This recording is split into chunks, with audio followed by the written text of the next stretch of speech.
GLP-1s, you know them, Ozempic and Mounjaro, semaglutide, tirzepatide. These terms are buzzing everywhere. Social media influencers are talking about it. The news, my patients are asking about it. They're in conversations all around us, and everywhere we turn, it feels like everyone's got an opinion. And at times, those opinions start to contradict. Are they good for you? They're bad for you? Is it cheating? And depending on who you talk to, you might hear that these meds are either a breakthrough or that there's something that people should not rely on. But before I get into that, I want to take us back because it's very hard to have a meaningful conversation about these medications without first understanding the basics. What is a GLP-1?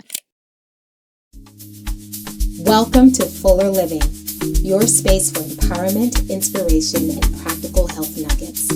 Here you'll find relatable guidance that fits your everyday life as you journey to a fuller and healthier you. I'm your host, Dr. Ashitey. Let's dig in. Hello, everyone. Welcome back to another episode of Fuller Living with Dr. Ashitey. As always, I am so glad that you're here. Whether you're driving to work, walking, sitting in a quiet corner, as I often do, I'm so glad that you've taken this time to spend with me, to learn about your health and live a better life. I'm particularly excited about today's episode because I'm talking about a hot topic. Everybody wants to know how to lose weight, it seems like. But before we get into talking about GLP-1s, let me provide you some brief background. Over the past few years, we've been hearing more and more about these medications, Ozempic, Wegovy, Zepbound. And for many people, they've been life-changing, literally. For others, they've raised a lot of questions and maybe some concerns for various reasons, including side effects, or is this even a healthy way to address our real obesity challenge? And there's no shortage of opinions.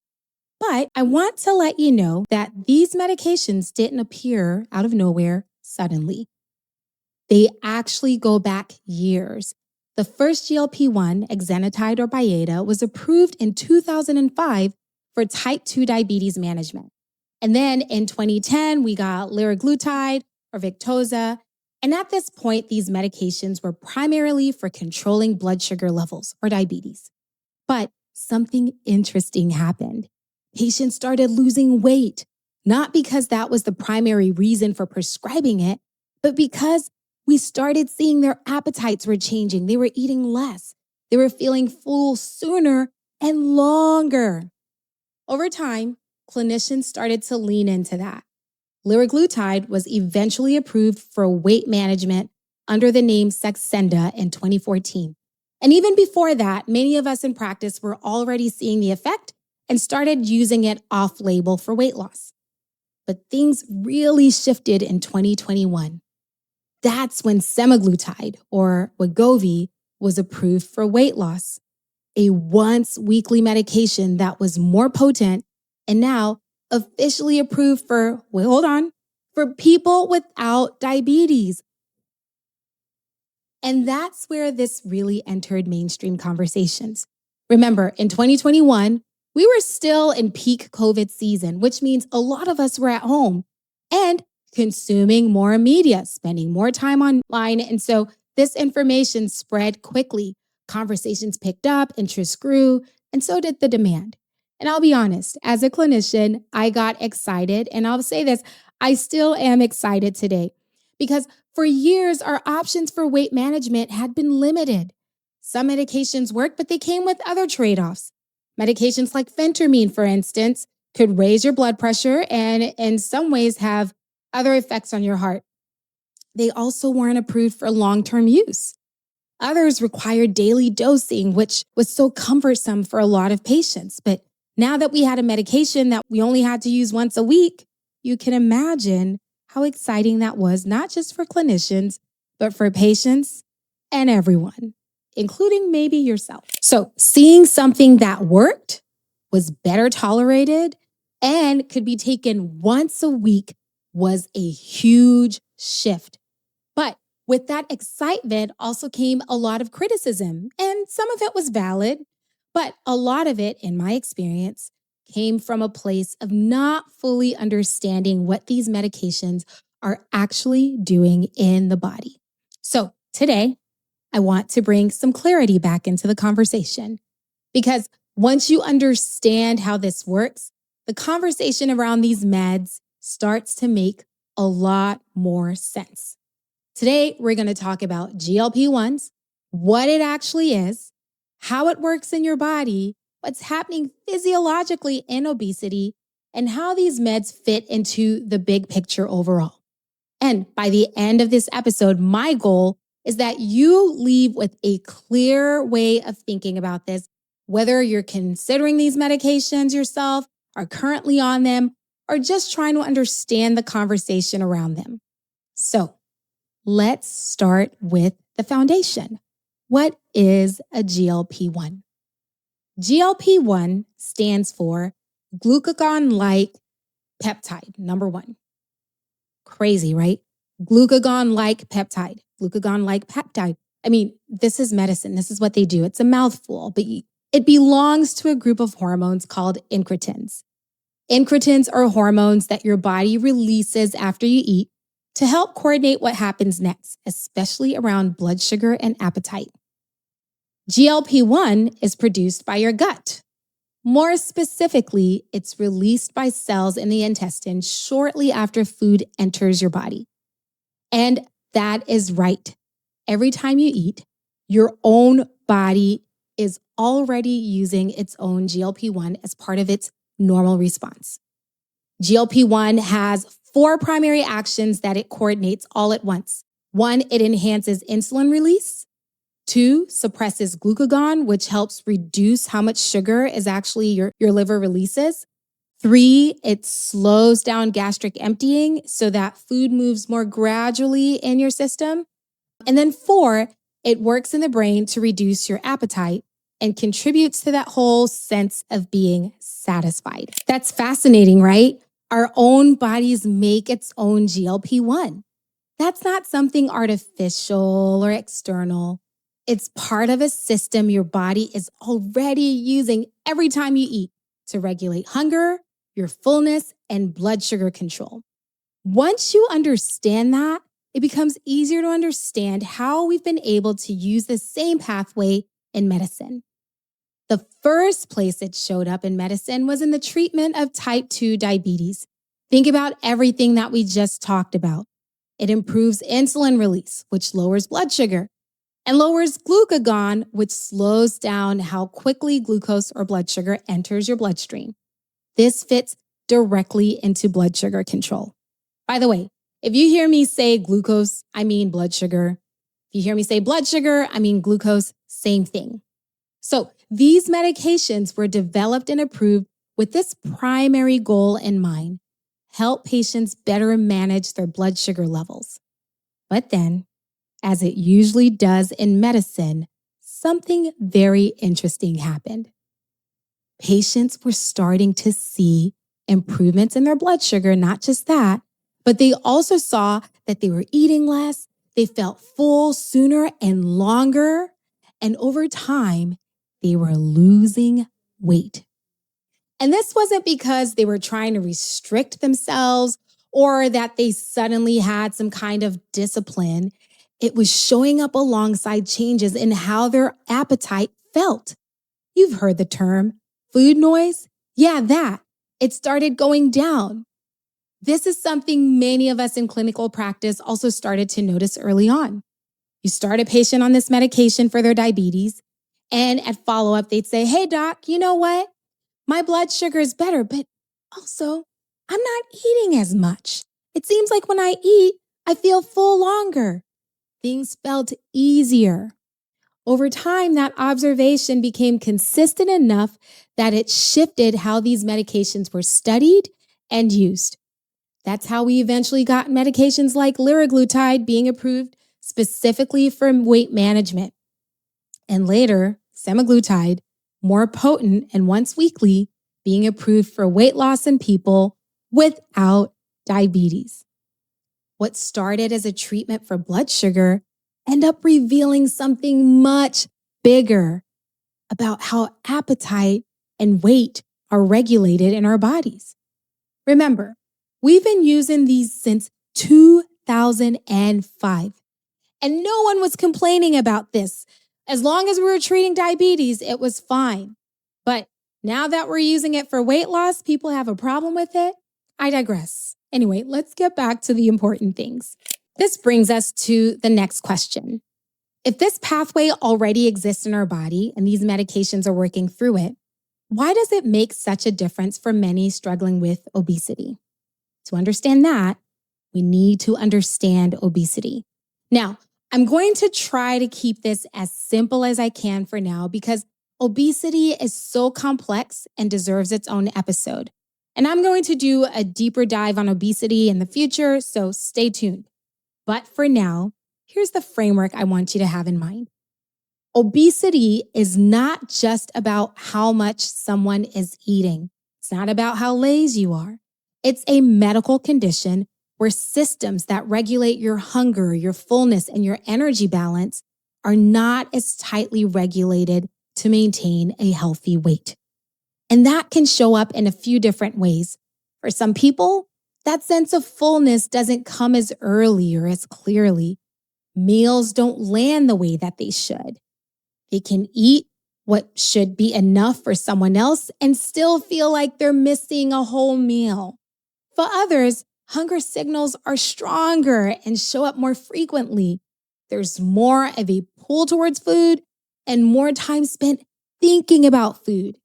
And then there's the brain side of it, the way the brain responds to food cues, what you see, what you smell or are used to, and it can be more active in so many. So the same environment for one person that you move through can feel so much different and activating for someone else. So when you step back and look at it, this isn't about just one single thing. It's a combination of satiety or fullness signals. It's about hunger that may be more active. And it's also about a brain that is more responsive to food cues. And though your body's GLP-1 is being produced, the effect may not be the same. Again, obesity is very complex. It's a complex medical condition, but as it relates to the body's GLP-1 activity, studies suggest that it may be altered in different ways.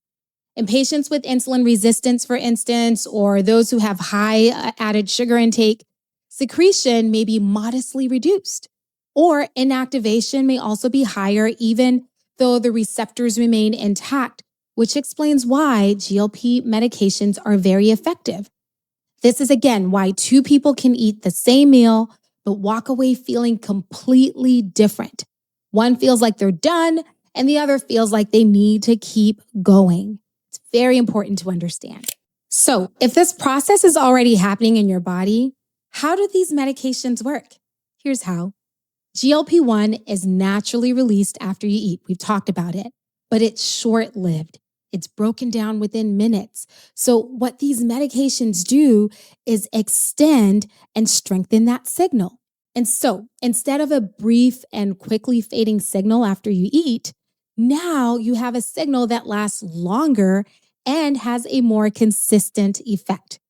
And that shows up in a few ways, which many of you have experienced. People tend to feel full sooner. That sense of a meal landing becomes more clear. There's less of that feeling like you need to keep eating. And at the same time, hunger signals tend to settle. The pull towards food isn't as strong and not as consistent. And so for many people, that experience of thinking about food all the time, that food noise becomes quieter. Eating feels different, more contained, more predictable. There are also effects on blood sugar regulation. Improved insulin response, less glucose or blood sugar being released from the liver, and a more stable pattern after your meals. That's why many patients feel this significant shift. They didn't suddenly become more disciplined, as we talked about before. Their system is now better supported, their appetite better suppressed, and now they can go about their days living full lives, not thinking about food all the time.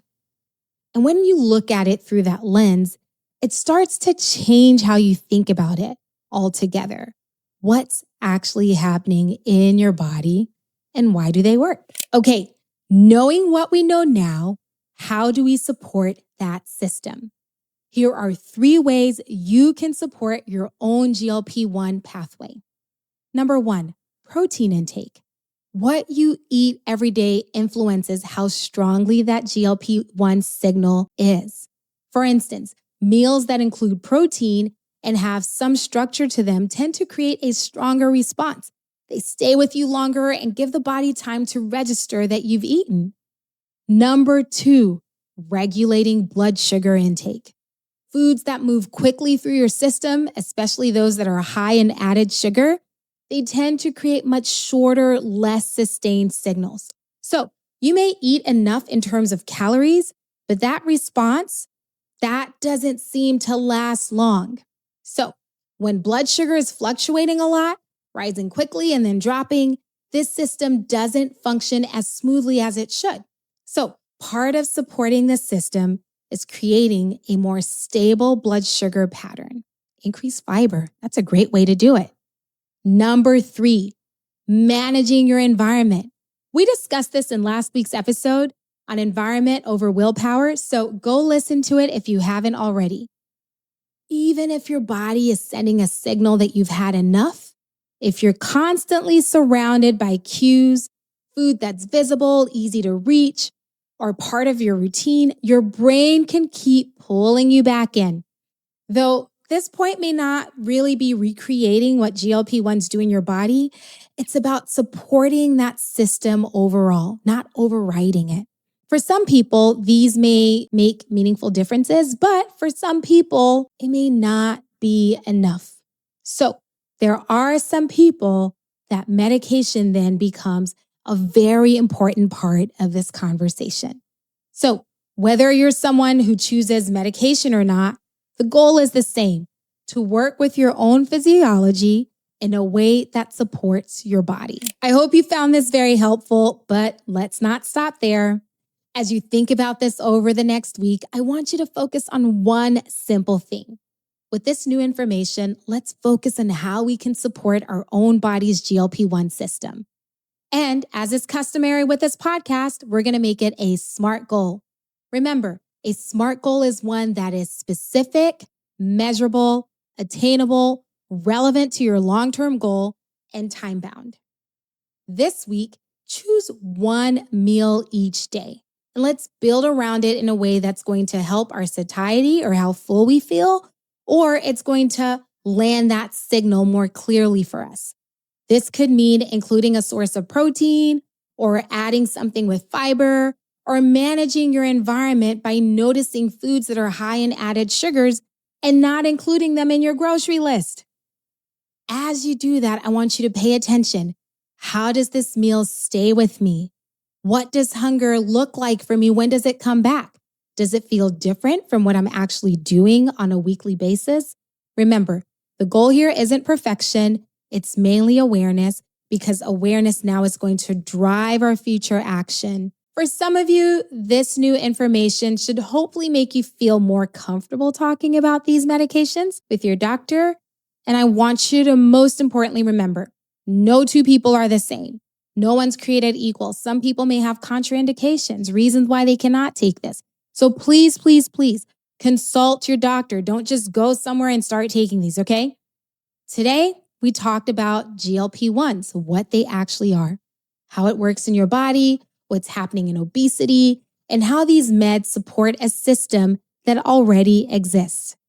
Now that we understand that, the conversation around these meds should feel more clear and drive action that supports your overall well-being and health. Now, if this episode has helped you see this in a new way, I want you to share it with someone. Send it to someone who's been trying to make sense of this for a while, or someone who's been having this conversation already.